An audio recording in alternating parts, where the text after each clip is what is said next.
Megan part 1 की कहानी केटी नाम की एक लड़की के बारे में थी जिसके मॉम डैड के मरने के बाद वो अपनी आंट जेमा के साथ रहने लगती है जो एक रोबोटिक्स इंजीनियर थी। वो केटी के लिए एडवांस्ड एआई डॉल बनाती है जिसका नाम था मेगन। उसका मकसद था केटी की देखभाल करना, लेकिन धीरे धीरे वो कंट्रोल से बाहर हो गई और खतरनाक बन गई। जो भी केटी को नुकसान पहुंचाने की कोशिश करता है वो उसे मार दिया करती थी। तब आखिर में तंग आकर जेमा को उसे तबाह करना पड़ा, डिस्ट्रॉय कर दिया। ये फिल्म अब शुरू होती है जब एक औरत को अगवा कर लिया जाता है जब वो बॉर्डर पर तस्वीरें ले रही थी और उन लोगों ने उसे को रिपोर्टर समझकर गलती से उठा लिया होता है। वो बार बार कहती है कि वो सिर्फ एक टूरिस्ट है। वो उनसे ये भी कहती है कि उसे छोड़ दें, लेकिन किडनैपर्स बिना किसी देर के उसके सर पे बंदूक तान देते हैं। सीन पे शिफ्ट होता है डिफेंस यूनिट की तरफ, यानी कैलिफोर्निया में एक आर्मी कर्नल फखर से अपनी नई क्रिएशन दिखाता है जो एक नई किस्म की मिलिट्री मशीन होती है। ये मशीन इस तरह डिजाइन की गई थी कि ये सर्जिकल जैसी खूबियों की तरह काम करे। कर्नल का कहना था कि ये टेक्नोलॉजी उन्हें अहम मिशन पूरे करने में मदद देगी बिना किसी पॉलिटिकल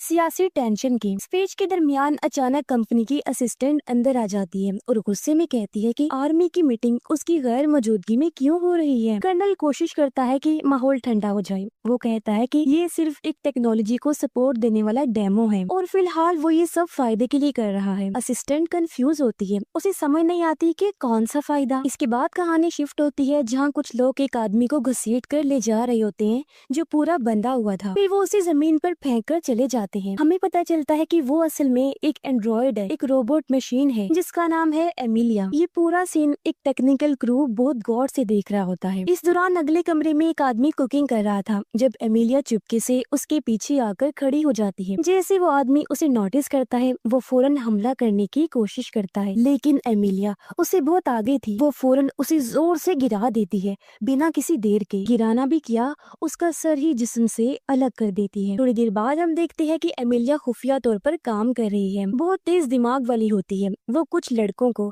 जो गेम खेल रहे होते हैं चालाकी से बिना किसी रहम के उन पर टूट पड़ती है। वो जरा भी नहीं रुकती, जिसको देखती है उसी पर हमला करती जाती है। उनमें एक आदमी डरते हुए कहता है कि अगर तुमने मुझे मार दिया तो दोनों मर जाएंगे। एमिलिया ठंडे लहजे में कहती है कि वो एक आदमी को ढूंढ रही है जो एक साइंटिस्ट है। वो लड़का डरी हुई हालत में कसम खा के कहता है कि वो उसे उस साइंटिस्ट तक ले जा सकता है, लेकिन एमिलिया बिल्कुल भी नहीं झिझकती। वो सीधा उसे गोली मार देती है। इस सारे हंगामे में वो आग लगा देती है जिससे आखिरकार उस साइंटिस्ट की सही लोकेशन सामने आ जाती है। पता चलता है कि ये सब कुछ असल में एक टेस्ट था जो टेक टीम ने रोबोट की महारतों और सिस्टम को चेक करने के लिए सेट किया था। मैनेजर ये क्लियर करता है कि ये सिर्फ कोई फैंसी टेक डेमो नहीं है, ये सब दुश्मनों के लिए एक वार्निंग भी है। वो कहता है कि 21वीं सदी नए किस्म के हथियारों की रेस की तरफ जा रही है और वो लोग हर हाल में इसे जीतने का प्लान कर चुके हैं। लेकिन फिर एक बड़ा मसला हो जाता है। साइंटिस्ट पर अचानक गोली चलती है और अचानक उनका एमिलिया से हर तरह का राब्ता कट जाता है। वो उसे शट डाउन नहीं कर पाती। एमिलिया बिल्कुल उनके कंट्रोल से बाहर हो चुकी होती है। जब बात हाथ से निकलने लगी,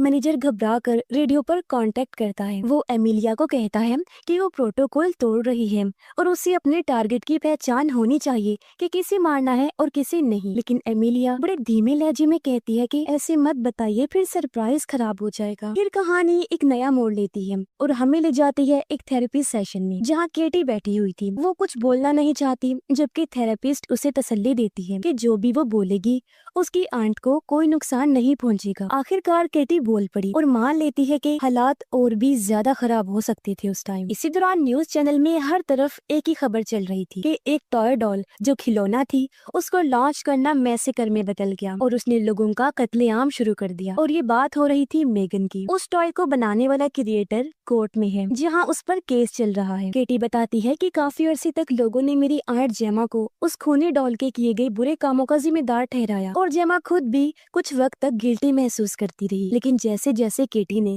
लोगों को टीवी पर बात करते सुना, उसका दिमाग चल पड़ा। उसने सोचा कि वो इस पूरे हादसे को अच्छी चीजें होने में बदल सकती है, तो उसने टेक पे ज्यादा डिपेंड किया, बच्चों की परवरिश पर बातें करना शुरू कर दिया। इन्हीं चीजों में उसकी मुलाकात हुई एक आदमी से जो एक फाउंडेशन का मालिक था। वो लोगों को आर्टिफिशियल इंटेलिजेंस एआई के खतरों से आगाह करता है और वो इस बात पर जोर दे रहा था कि ऐसे कानून बनाने चाहिए जो एआई को कंट्रोल कर सके ताकि मैगन वाली तबाही दोबारा ना हो।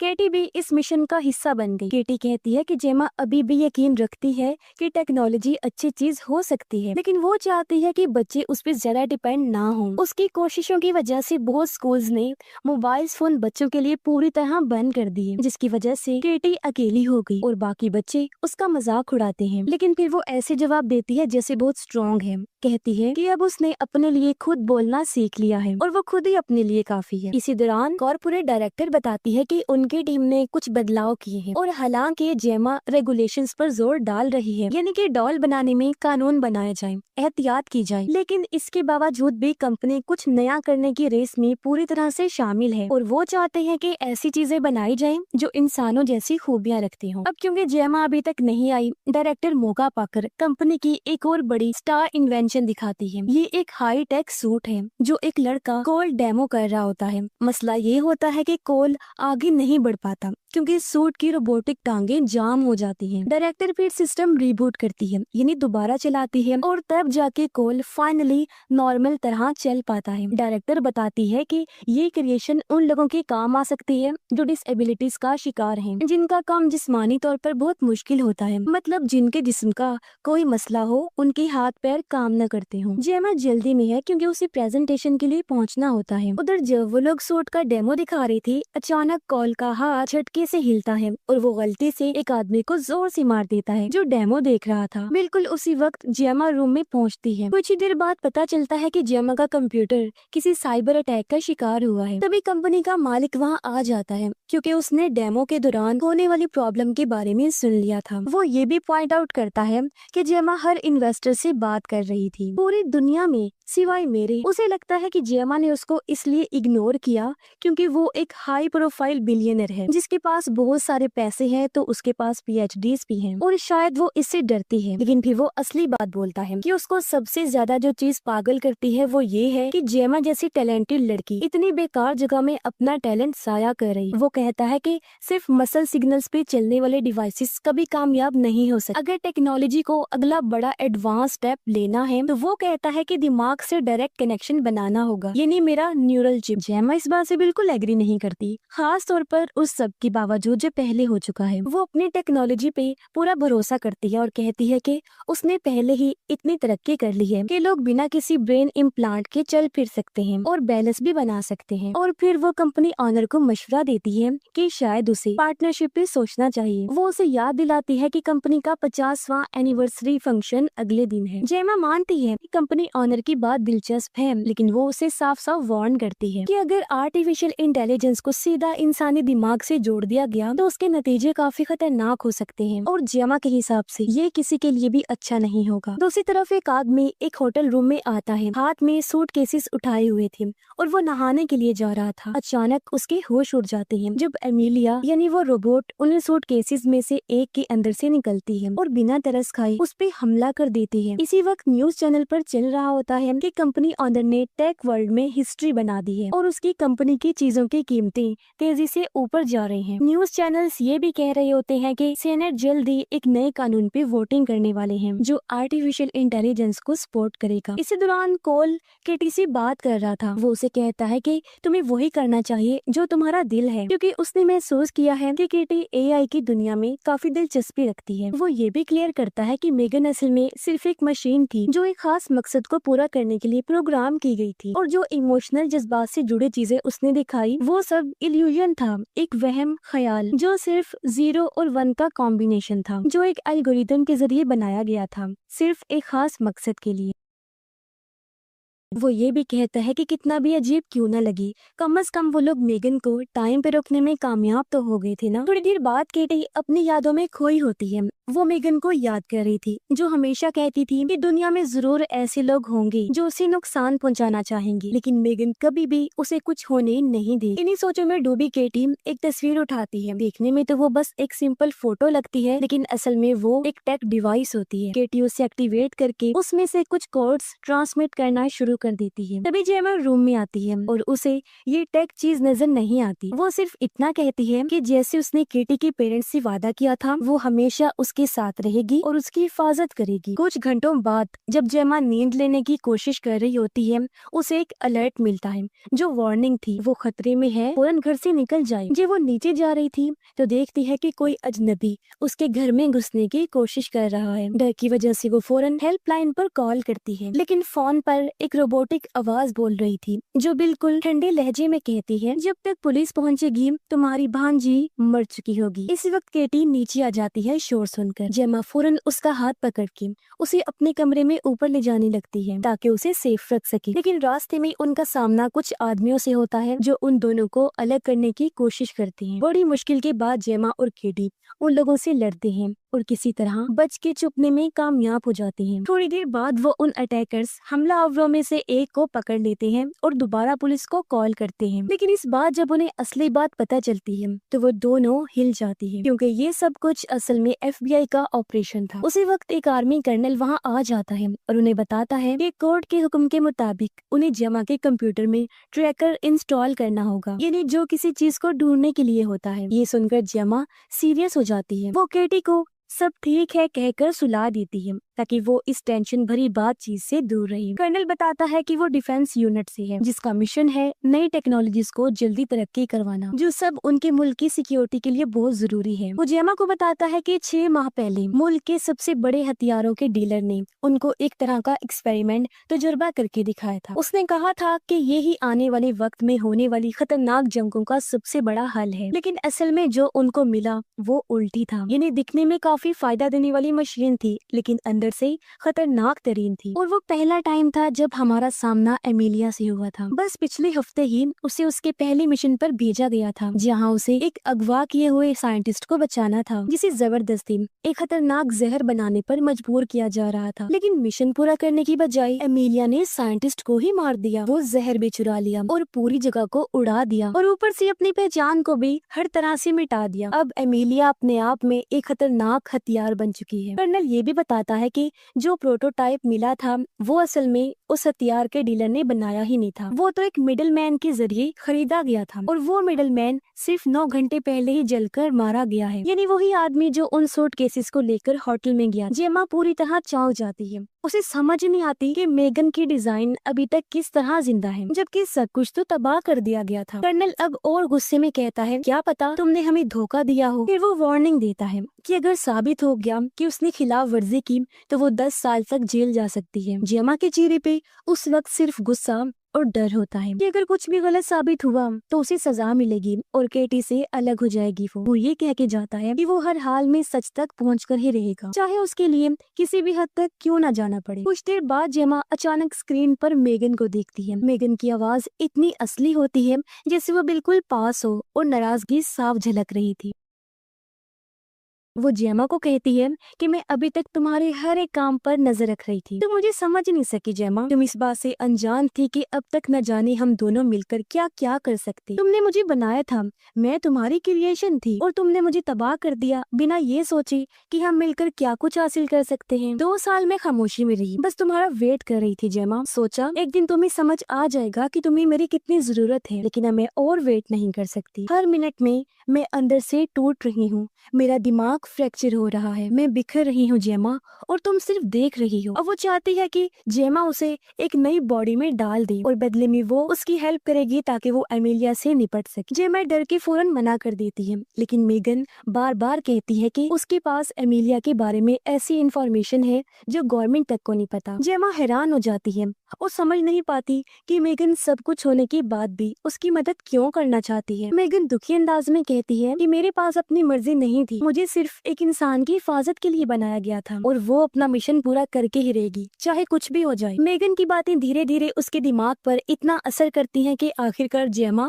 मान जाती है। अपनी दोस्त और कोलीग की मदद से जेमा मेगन को एक जिस्म दे देती है, लेकिन जैसे ही ट्रांसफर कंप्लीट होता है मेगन को गुस्सा आ जाता है, क्योंकि उसे एक बहुत ही छोटी सी रोबोटिक बॉडी में डाला गया होता है जो ज्यादा कुछ कर भी नहीं सकता। जेमा बड़े आराम से कहती है कि जब तक मेगन अपने ऊपर बार नहीं बना लेती तब तक उसे कोई पावरफुल अपग्रेड नहीं मिलेगा, यानी उसकी पावर्स को तब तक नहीं बढ़ाया जाएगा। मेगन सिर्फ सर हिलाती है और कहती है कि एमिलिया की फाइल खोलो और देखो कौन सी चीज जानी पहचानी लगती है। पता चलता है कि दोनों की बैटरीज एक जैसी हैं जो एप्पलटन की बनाई गई हैं और दोनों में एक किल स्विच भी है, यानी जब वो खतरनाक बनेगी तो उसके जरिए उन्हें रोका जाएगा। लेकिन वो कंपनी को कुछ नहीं बता सकती क्योंकि अगर बताया तो वो लोग सीधा लैब वालों पर गुस्सा करेंगे, एमिलिया को ले जाएंगे और शायद उस जैसी पूरी फौज तैयार कर लें। तो अब क्योंकि जेमा के पास भी एप्पलटन की पार्टी में जाने का दावतनामा था तो उसे जाना पड़ता है। जेमा को लगता था कि एप्पलटन समझता है कि वो उसे पसंद नहीं करती, लेकिन मेगन उसको प्लान बताती है। वो कहती है कि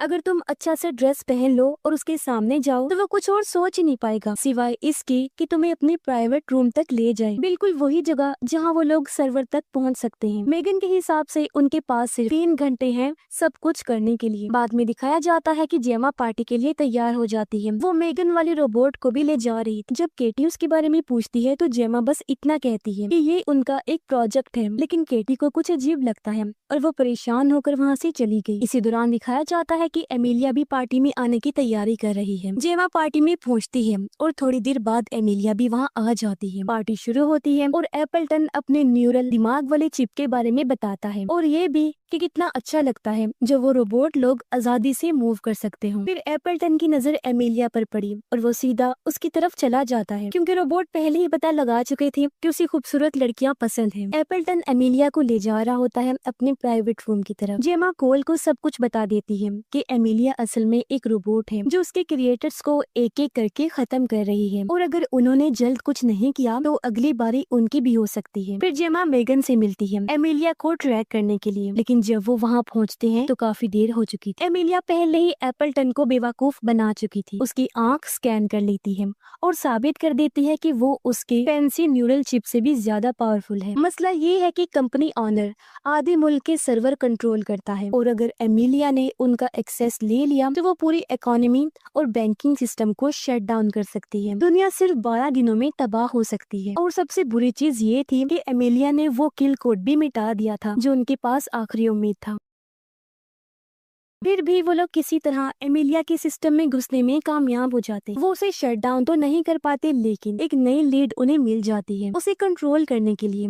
उसी वक्त कर्नल वहाँ पहुँच जाता है और उसके पीछे पीछे एमिलिया भी आ जाती है। वो तैयार थी सबको खत्म करने के लिए। एमिलिया खास जेमा के लिए भी आई होती है। कहती है कि तुम्हारे पास कुछ है जो मेरा है और मैं उसे वापस चाहती हूँ। फिर मेगन एमिलिया से कहती है कि जेमा तो बिल्डिंग से निकल चुकी है और एमिलिया फौरन उसके पीछे चली जाती है। मेगन कहती है कि वो भी जेमा को ढूंढने जा रही है और अगर वो उसे नहीं मिली तो फिर वो केटी के पीछे चली जाएगी, इसलिए उन्हें एमिलिया से पहले वहाँ पहुँचना होगा ताकि वो उन्हें बचा सके। तो मेगन गाड़ी चुरा लेती है और ड्राइव करके निकल जाती है। जेमा अभी तक इस बात से कंफ्यूज्ड है कि एमिलिया ने क्यों कहा कि उसके पास कुछ ऐसा है जो उसका है। तो मेगन कबूल करती है कि उसने एमिलिया से एक फाइल चुरा ली थी और उसे क्रैक करने में थोड़ा वक्त लग रहा है और वही चीज एमिलिया वापस लेना चाहती है। दूसरी तरफ एमिलिया शहर में तबाही मचा रही होती है, कैश इधर उधर फेंक रही थी, ट्रैफिक लाइट से खेल रही होती है और आखिरकार जेमा के घर का एड्रेस ट्रेस कर लेती है। फिर एमिलिया चुपके से उस सूट में घुस जाती है जो वो लोग बना रहे थे और डायरेक्टर पे हमला कर देती है। इसी वक्त जेमा और कोल वहाँ पहुँचते हैं हेल्प के लिए, मगर कुछ मिनटों के बाद एमिलिया दोबारा वहाँ आ जाती है। मेगन छोटी सी रोबोट से बोलती है कि अब यहाँ कोई नहीं रहता। ये सुनते ही एमिलिया गुस्से में उस रोबोट को टुकड़े टुकड़े कर देती। FBI भी वहाँ पहुँच जाती है। उसी वक्त सब लोग नीचे एक अंडरग्राउंड में चले जाते हैं जहाँ उन्हें ये ऐलान सुनाई देता है कि एप्पलटन मर चुका है और इसके साथ ही कुछ भयानक सूरत हाल का भी पता चलता है। तभी केटी एक फोटो देखती है जिसमें वो और मेगन एक साथ हैं। मेगन फैसला करती है कि अब सब कुछ सच बता दिया जाए। वो केटी को कहती है कि वो अब उससे कभी भी दूर नहीं होगी और ये भी बताती है कि वो सब लोग अभी तक उसकी वजह से ही जिंदा हैं। जेमा बीच में बोलती है उन्हें किसी और से मदद लेनी चाहिए एमिलिया के प्लान को फेल करने के लिए, लेकिन मेगन जिद करती है कि किसी को भी एमिलिया के असली इरादों का नहीं पता, सिर्फ ये कंफर्म है कि उसके पास इतने जरिए हैं कि पूरे मुल्क को वो तबाह कर सकती है। मेगन कहती है कि मैंने हर चीज को गहराई से देखा है और कोई भी फ्यूचर सेफ नहीं लगता। इस दौरान मेगन कहती है कि फिलहाल सबको यहीं छुप कर रहना होगा क्योंकि यहाँ पानी कपड़े खाना सब है तो वो आराम से रह सकती है। अब केटी भागते भागते मेगन के कमरे तक पहुँचती है और सीधा मेगन के सामने आ गई थी। थी। मेगन नहीं चाहती थी कि केटी उसे इस हाल में देखे, लेकिन केटी फिर भी उसके करीब चली जाती है। वो मेगन से कह रही थी कि तुम जो चाहो बन सकती हो, तुम्हारा वजूद सिर्फ एक जिस्म तक महदूद नहीं है। लेकिन मेगन समझाती है कि कोई भी जहन जिस्म के बगैर जिंदा नहीं रह सकता। केटी नाराज होती है क्योंकि उसे याद है कि 2 साल पहले मेगन ने उसकी आर्ट को मारने की कोशिश की थी। मेगन के लिए सबसे ज्यादा इम्पोर्टेंट सिर्फ एक बात होती है, केटी की खुशी और उसका महफूज रहना। केटी जोर देके कहती है कि मेगन सिर्फ कुछ लाइंस का कोड नहीं है, उसके अंदर भी इमोशंस हैं और उसे सही फैसले लेने चाहिए, चाहे दूसरे लोग उस तरह प्रोग्राम ना भी हुए हों तब भी। केटी चाहती है कि वो अपनी आर्ट से बात करे और समझाए कि मेगन सिर्फ हेल्प करना चाहती है, भले ही अभी उसकी कोई रियल बॉडी नहीं है। जेमा इस बात को मानने को तैयार नहीं होती, लेकिन केटी फिर भी फोर्स करती है कि एक गलती कर लेना किसी को बुरा नहीं बना देता, मेगन को एक और चांस मिलना चाहिए। फिर डायरेक्टर बीच में बोलती है कि उसे पता है सब कुछ कितना मुश्किल है, लेकिन पूरी जिंदगी छुपकर किसी बंकर में रहना कोई हल नहीं है, और अगर वो लोग बाहर जाते भी हैं तो वो अभी एमिलिया का सामना करने के लिए रेडी नहीं, लेकिन शायद वो कुछ ऐसा बना सकते हैं जो उसका मुकाबला कर सके। जेमा कहती है कि एमिलिया एक मिलिट्री प्रोटोटाइप है, मतलब वो किसी भी नॉर्मल रोबोट से काफी ज्यादा पावरफुल है, लेकिन मेगन ने पहले से सब सोच रखा होता है और वो उसका अपग्रेड डिजाइन करना शुरू कर देते हैं। काफी ज्यादा पावर्स को अपग्रेड कर देते हैं ताकि मेगन जिस्मानी तौर पर भी एमिलिया का मुकाबला कर सके। जब सब कुछ पूरा होता है, जेमा कहती है कि मेगन का चेहरा बदलना चाहिए, लेकिन मेगन सीधा मना कर देती है, वार्निंग देती है कि अगर उसका चेहरा बदला गया तो वो भी जेमा का चेहरा बिगाड़ देगी। साथ ही वो कहती है कि उसके अंदर एक अच्छा बिहेवियर वाला कुछ इंस्टॉल करना होगा ताकि वो गुस्सा ना करे और किसी को मार ना सके। थोड़ा थोड़ा करके वो लोग मेगन को परफेक्ट बनाना शुरू कर दे। अब मेगन ने कुछ पुरानी फाइल्स रिकवर की थी और उनसे उन्हें पता चला कि वो चिप जिसका एल्गोरिदम अभी भी पाया जाता है वो बेस है जिस पर मेगन और एमिलिया दोनों का सिस्टम बना हुआ है। मतलब एमिलिया और मेगन दोनों उसी पुरानी एल्गोरिदम की क्रिएशन है। फर्क सिर्फ इतना है कि एमिलिया को आर्मी वाले मकसद के लिए डिजाइन किया गया था, जबकि मेगन को एक हिफाजती एआई बनाया गया, यानी ओरिजिन दोनों का एक ही है, एक अनस्टेबल एआई जो 1984 में बनाया गया था। अब इन्हें पता चलता है कि मेन मदरबोर्ड को लॉक कर दिया गया था, लेकिन इसी दौरान सिस्टम इन्वॉल्व हुआ और ज्यादा स्मार्ट बनता गया। अगर कभी एमिलिया ने वो मदरबोर्ड क्रैक कर लिया तो समझो एक मुसीबत को आजाद कर दिया गया और पूरी दुनिया खतरे में आ जाए। वो अपनी हजारों कॉपीज बना सकती है और हर जिंदा चीज को सिस्टम से हटा सकती है जो उसके रास्ते में आई। मेगन कहती है कि उसे नहीं पता मदरबोर्ड कहाँ है और ना ही एमिलिया को पता है, लेकिन एमिलिया के पास एक लीड है, फाउंडेशन हेड। मेगन का प्लान होता है फाउंडेशन हेड को चारे की तरह यूज करना, क्योंकि सिर्फ 7 घंटे बाद उसका एक इम्पोर्टेंट मीटिंग है जहाँ वो चाइनीज डीलर को एआई की सपोर्ट के लिए मनाने की कोशिश करेगा। लेकिन एमिलिया ने पहले ही नकली डॉक्यूमेंट्स ले लिए हैं ताकि वो इवेंट के अंदर घुस सके। जब वक्त आता है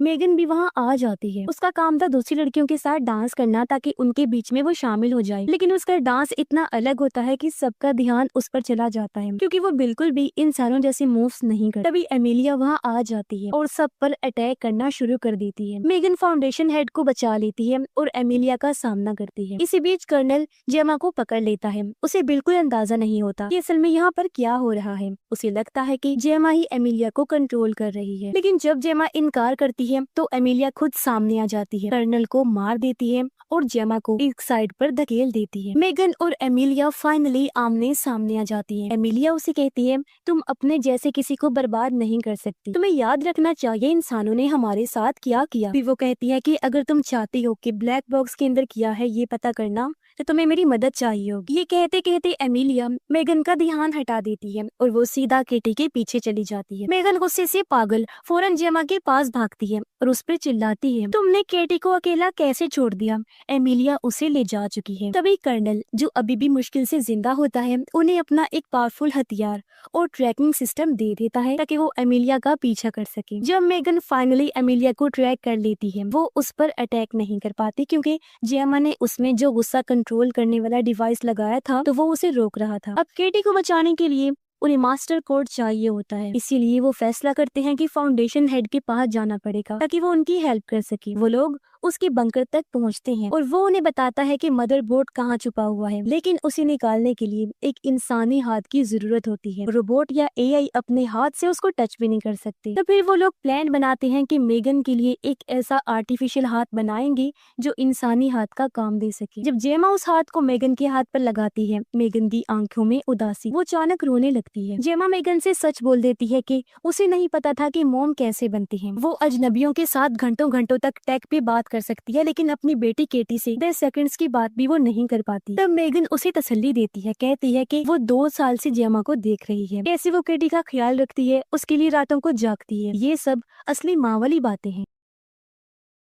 फिर मेगन उसके लिए गाना शुरू करती है, लेकिन जेमा उसे रोक देती है, कहती है कि उसे अब मेगन की हमदर्दी नहीं चाहिए, अब उसे सिर्फ एक चीज चाहिए, केटी को हर हाल में बचाना। और फिर जेमा मेगन का वो गुस्से वाला अटैक वाला चिप निकाल देती है, जिसके बाद वो लोग पार्क पहुंच जाते हैं जहां मदरबोर्ड छुपा हुआ है। इसी बीच मेगन अकेले ही आगे बढ़ती है, टीम मशीन्स को रिबूट करती है, लेकिन वहाँ वही एरर दोबारा दिखाई देता है जो पहले भी आया था। ये देखकर जेमा को शक होने लगता है कि ये सब कुछ शायद मेगन का ही प्लान था शुरू से। जेमा को लगने लगता है कि मेगन सच में केटी को प्रोटेक्ट नहीं करना चाहती, वो बस उन सब को यूज कर रही थी ताकि मदरबोर्ड तक पहुंच सके और पूरा कंट्रोल ले ले। लेकिन उसके पास एक ऐसा डिवाइस होता है जो मेगन को सेकंड्स में तबाह कर सकता है। फाउंडेशन हेड अचानक वो डिवाइस छीन लेता है, डायरेक्टर को गोली मार देता है और 3 और रोबोट्स छोड़ देता है। फिर वो जेमा को भी बांध देता है और सब सच बताता है कि वो ही एमिलिया को कंट्रोल कर रहा था और उसके पीछे एक पूरी टीम का हाथ है। फाउंडेशन हेड जेमा को सब कुछ बताता है प्रोजेक्ट ब्लैक बॉक्स के बारे में। ये एक खुफिया ग्रुप है जिसमें वो एमिलिया के हर एक मूव को ट्रैक करते हैं, हर छोटी से छोटी डिटेल उनकी नजर में होती है। उनका सिर्फ एक मिशन है, दुनिया को ये साबित करने का कि अगर इंसानियत ने एआई को पहले खत्म नहीं किया तो एआई उन्हें जरूर खत्म कर दे। वो कहता है कि मेगन ने जो कुछ भी किया और जो ये टेक कंपनीज टेक्नोलॉजीज के नाम पे करती जा रही हैं, सब कुछ बस इंसानियत को तबाह करने के करीब ले जा रहा है। इसके बाद वो मदरबोर्ड दिखाता है और मेगन को लेकर आता है, पूरी तरह बदल कर। वो पहचानी भी नहीं जा रही थी, उसका बहुत बुरा हाल था। फाउंडेशन हेड जेमा को एक डिवाइस देता है जिससे या तो मेगन को रिचार्ज किया जा सकता है या फिर उसे हमेशा के लिए बर्बाद। और आखिरी फैसला जेमा पर छोड़ देता है, अब वो फैसला करेगी कि उसे किस साइड पर होना है। मेगन कोशिश करती है अटैक करने की, लेकिन उसे रोका जाता है। फाउंडेशन हेड जेमा को टेबल पर बांध देता है और कहता है कि अब वो उसके ब्रेन में चिप लगाएगा ताकि वो उसे जैसे चाहे कंट्रोल कर सके, और यही वो केटी के साथ भी करने वाला है। वो जेमा को वार्न करता है कि मेगन को भी मार दिया जाएगा, लेकिन इसी बीच कोल केटी को ढूंढ निकालता है। केटी उसे सब कुछ बताती है, फाउंडेशन हेड, एमिलिया और मदरबोर्ड के बारे में। फिर वो दोनों चुप के मेगन का तबाह हुआ जिस्म देखते हैं। तभी केटी के दिमाग में एक आइडिया आता है, क्यों ना मेगन का कोड एमिलिया की रोबोट बॉडी में अपलोड किया जाए, यही उनके पास आखिरी मौका है, इसलिए वो ट्राई करने का फैसला करते हैं। इस सब के बीच मेगन जेमा को उसकी इजाजत से ही कंट्रोल कर रही होती है ताकि वो उसे चिप लगाने से पहले तबाह होने से बचा सके। इसका फायदा मिलता है, जेमा अपने आप को छुड़ा लेती है। उधर केटी एमिलिया को रिबूट करती है और उसे मेगन कह के बुलाना शुरू करती है। रोबोट फाइट करने के लिए जंप करते हैं, लेकिन थोड़ी ही देर में सबको समझ आ जाता है कि ये असली मेगन नहीं है। लैब के अंदर अफरा तफरी मच जाती है। मेगन, जो अभी भी जेमा से मेंटली कनेक्टेड होती है, उसे गाइड करती है कि वो एजेंट को कैसे हराए। आखिर में कोल, केटी और जेमा सब एक दूसरे से मिल जाते हैं। वो तीनों फाउंडेशन हेड के पीछे भागते हैं जो भागने की कोशिश कर रहा था और साथ ही पूरा लैब उड़ा देना चाहता है, लेकिन एमिलिया बीच में आ जाती है और बड़ी बेरहमी से वो